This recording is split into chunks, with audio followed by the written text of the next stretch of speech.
The pharmaceutical industry is growing today at around 9% compounded annual growth rates. Again, we at the Tamer Group, we are serving both the public sector and the private sector, and we are trading, manufacturing pharmaceuticals, both chemicals and biologicals. Yes, it is an exciting sector, but at the same time, you have a lot of consolidation in the sector, in the sense new entries are coming into the market, and with new entries, you're having a more competitive landscape, while at the same time, with the diminishing marginal returns and the competitive landscape, you're having a lot of people leaving the industry, so you're having consolidation of the trading field.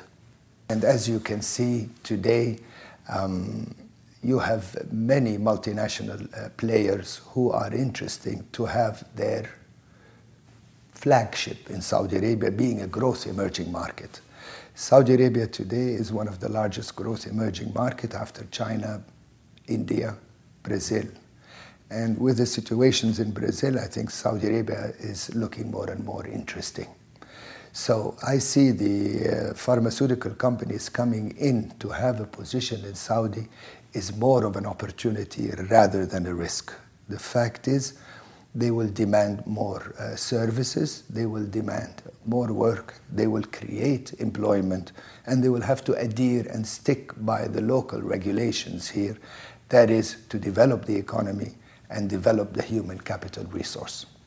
Your business models develop and adapt and change according to the needs of the market. So today, you see the Tamer Group is rendering additional services to cater to these new players who are coming into the market.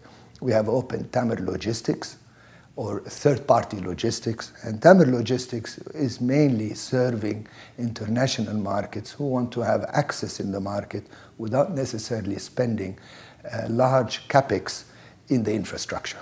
Consumer goods is growing in the region. Again, it's population-driven and disposable income-driven.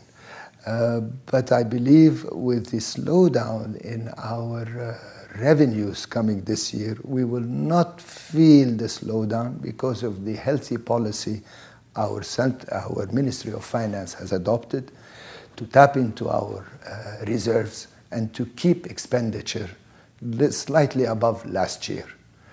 Now, that will keep the mega projects working, and that will keep the main contractors engaged, and that will keep the economic cycle moving positively and developing positively.